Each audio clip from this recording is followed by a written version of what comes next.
چین اور امریکہ کے درمیان تجارتی کشیدگی ایک بار پھر بڑھ گئی ہے اور چین نے امریکی معیشت کے لیے اہم ریئر ارتھ منرلز کی ایکسپورٹ سے متعلق اہم اعلان کر دیا ہے اور 17 میں سے 12 منرلز کو ایکسپورٹ کنٹرول لسٹ میں ڈال دیا ہے، جس کے بعد اب امریکی صدر ٹرمپ نے چینی مصنوعات پر عائد ٹیرف میں مزید 100% اضافے کی بات کر دی ہے۔ آج فاکس نیوز کو دیے گئے ایک انٹرویو میں امریکی صدر ٹرمپ نے کہا کہ میں نے بھی جواب میں ان کے سامان پر پہلے سے موجود ٹیرفز کے علاوہ مزید 100% ٹیرف لگا دیا، جو بہت زیادہ ہے، یہ پائیدار نہیں ہے، لیکن یہی موجودہ شرح ہے۔ چین کی جانب سے ایکسپورٹ کنٹرول لسٹ میں شامل کیے گئے ریئر ارتھ منرلز کیا ہیں اور امریکہ کو ان کی کیوں ضرورت ہے، اس حوالے سے تفصیلات آپ کو بتائیں گے، مگر پہلے دیکھیے ٹرمپ نے کیا کہا۔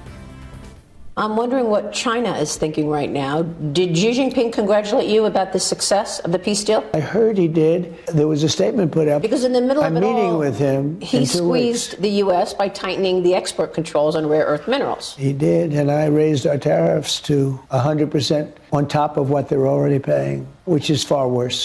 Far worse. We'll see what happens with China. I've always had a great relationship with them, as you know, but they're always looking for an edge. You know, they ripped off our country for years. I don't know what's going to happen. I can't tell you. We're going to meet in a couple of weeks. We're going to meet in South Korea, actually, with President Xi and other people too, but we're going to meet. We have a separate meeting set up. If you put that 100% tariff on top of what's in place already, you're talking about 157% tariff on China. Can that stand? No. What is that going to do to the economy? It's not sustainable, but that's what the number is. It's probably not, you know, it could stand, but they forced me to do that. I think we're going to do fine with China. I get along great with him. He's a very strong leader, a very, amazing man. تاہم ان ٹیرفز پر عمل درآمد ایک عارضی معاہدے کے تحت 90 دن کے لیے معطل ہے، جو توسیع نہ ملنے کی صورت میں 10 نومبر کو ختم ہو جائے گا۔ صدر ٹرمپ کی جانب سے یہ بیان چین کی جانب سے 9 اکتوبر کو لیے جانے والے ایک فیصلے کے تناظر میں سامنے آیا ہے۔ اس حوالے سے الجزیرہ کے مطابق 9 اکتوبر کو چین نے اپنی ایکسپورٹ کنٹرول لسٹ کو مزید بڑھاتے ہوئے 17 میں سے 12 ریئر ارتھ منرلز اور کچھ ریفائننگ آلات کو اس لسٹ میں شامل کر دیا، اور یہ فیصلہ 1 دسمبر سے لاگو ہوگا۔ یہ اقدام چین کی جانب سے امریکہ پر یہ الزام لگانے کے بعد سامنے آیا کہ امریکہ چین کے مفادات کو نقصان پہنچا رہا ہے اور دو طرفہ معاشی اور تجارتی مذاکرات کے ماحول کو خراب کر رہا ہے۔ اس کے علاوہ چین نے 9 اکتوبر کو ریئر ارتھ منرلز کو صاف کرنے میں استعمال ہونے والے خصوصی آلات کی برآمد پر بھی پابندی عائد کر دی تھی۔ اہم بات یہ ہے کہ سخت بیانات اور کئی ماہ سے جاری تجارتی مذاکرات کے باوجود ٹرمپ ابھی تک چین کے ساتھ اپنی شرائط پر کوئی تجارتی معاہدہ کرنے میں کامیاب نہیں ہو سکے ہیں۔ حالانکہ اب تک صدر ٹرمپ کی ٹیرف کی دھمکیاں دوسرے ممالک کے ساتھ مذاکرات میں مؤثر ثابت ہوئی ہیں۔ بھارت پر پریشر بڑھانے میں وہ کامیاب ہوئے ہیں، مگر حقیقت میں صدر ٹرمپ روسی تیل خریدنے والے سب سے بڑے ملک چین کو روکنے میں اب تک ناکام رہے ہیں۔ مگر سوال یہ ہے کہ آخر ٹرمپ چین پر کیوں دباؤ نہیں ڈال پا رہے ہیں، اور اس میں چین کے پاس موجود ریئر ارتھ منرلز کا کیا کردار ہے؟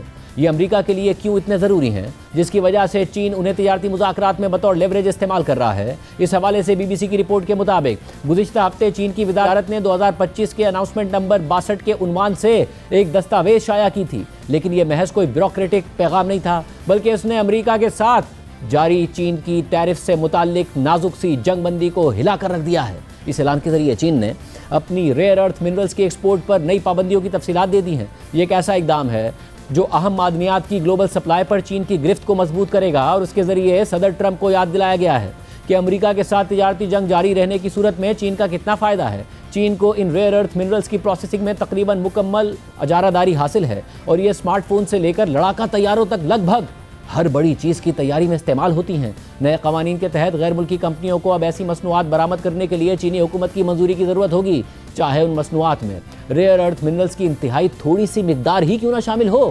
بین الاقوامی کمپنیوں کو چینی حکومت کو ان معدنیات کے طے شدہ استعمال کے بارے میں بھی بتانا ہوگا۔ اس کے جواب میں امریکی صدر ٹرمپ نے بھی چینی مصنوعات پر مزید 100% ٹیرف عائد کرنے اور اہم سافٹ ویئرز پر ایکسپورٹ کنٹرول لگانے کی دھمکی دے دی ہے۔ امریکی وزیر خزانہ اسکاٹ بیسنٹ نے کہا ہے کہ یہ چین بامقابلہ دنیا ہے۔ چین نے سپلائی چین اور پوری آزاد دنیا کی انڈسٹریل بیس پر ایک بازوکا تان لیا ہے، اور ہم یہ برداشت نہیں کریں گے۔ جمعرات کو چین نے کہا تھا کہ امریکہ نے ریئر ارتھ منرلز پر عائد پابندیوں کے بارے میں جان بوجھ کر غیر ضروری غلط فہمی اور خوف پیدا کیا ہے۔ چینی وزارت تجارت کے ترجمان نے مزید کہا کہ اگر ایکسپورٹ لائسنس کی درخواستیں قواعد کے مطابق ہوں اور ان کا مقصد سول استعمال ہو تو انہیں منظور کر لیا جائے گا۔ رپورٹ میں مزید لکھا ہے کہ اس ہفتے دنیا کی 2 سب سے بڑی معیشتوں نے ایک دوسرے کے بحری جہازوں پر نئی پورٹ فیس عائد کر دی ہے۔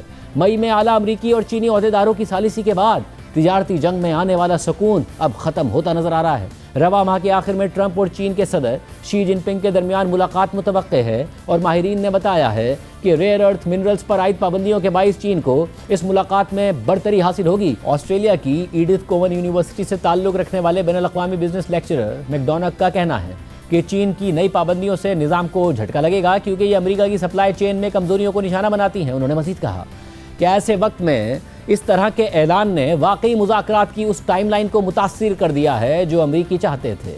ریئر ارتھ منرلز مختلف ٹیکنالوجیز جیسے سولر پینلز، الیکٹرک کارز اور فوجی ساز و سامان کی پیداوار کے لیے ضروری ہوتے ہیں۔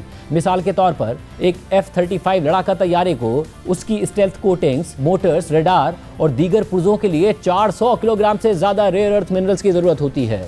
ایڈوائزری فرم نیولینڈ گلوبل گروپ سے وابستہ نتاشا بھاسکر کے مطابق چین کی ریئر ارتھ منرلز کی برآمدات دنیا کی الیکٹرک گاڑیوں کی موٹرز میں مقناطیس کے لیے استعمال ہونے والی دھاتوں کی فراہمی کا تقریباً 70% ہیں۔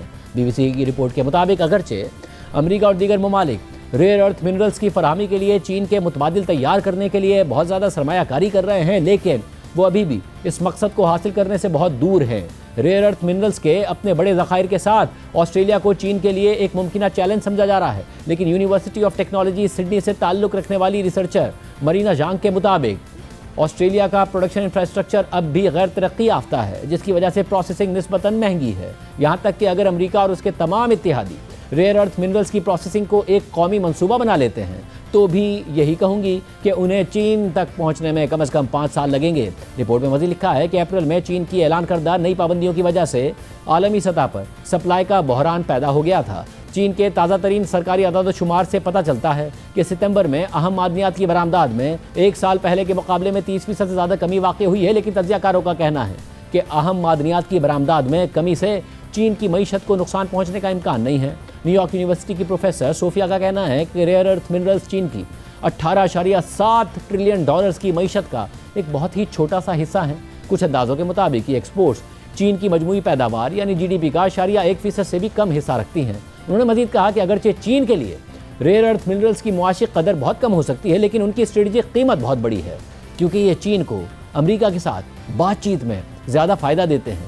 چین پر دھوکہ دہی کا الزام لگانے کے باوجود امریکہ کے وزیر خزانہ اسکاٹ بیسنٹ نے مذاکرات کے دروازے کھلے چھوڑے ہیں۔ انہوں نے کہا کہ مجھے یقین ہے کہ چین بات چیت کے لیے تیار ہے اور مجھے امید ہے کہ اس میں کمی کی جا سکتی ہے۔ پروفیسر صوفیہ کے مطابق چین نے حال ہی میں جو کچھ کیا ہے اس سے ظاہر ہوتا ہے کہ وہ امریکہ کے ساتھ تجارتی مذاکرات سے پہلے چیزوں کو ترتیب دے رہا ہے۔ نتاشا بھاسکر کا کہنا ہے کہ ریئر ارتھ منرلز کی شکل میں چین نے امریکہ پر سازگار معاہدے کی خاطر دباؤ ڈالنے کے لیے اپنا بہترین لیوریج ڈھونڈ لیا ہے۔ سنگاپور مینجمنٹ یونیورسٹی کے جاؤ یانگ کا خیال ہے کہ اگرچہ چین کے پاس قلیل مدتی کارڈز ہیں، لیکن امریکہ کے پاس کچھ اسٹریٹجک آپشنز موجود ہیں۔ ان کے مطابق امریکہ ٹیرفز کو کم کرنے کی پیشکش کر سکتا ہے، جو چین کے لیے پرکشش ہوگی، کیونکہ تجارتی جنگ نے اس کے مینوفیکچررز کو سخت متاثر کیا ہے۔ چین کی معیشت اس کی برآمد کی جانے والی اشیاء سے حاصل ہونے والی آمدنی پر انحصار کرتی ہے۔ چین کے تازہ ترین سرکاری اعداد و شمار سے پتہ چلتا ہے کہ امریکہ کو اس کی برآمدات میں 1 سال پہلے کے مقابلے میں 27% کمی واقع ہوئی ہے۔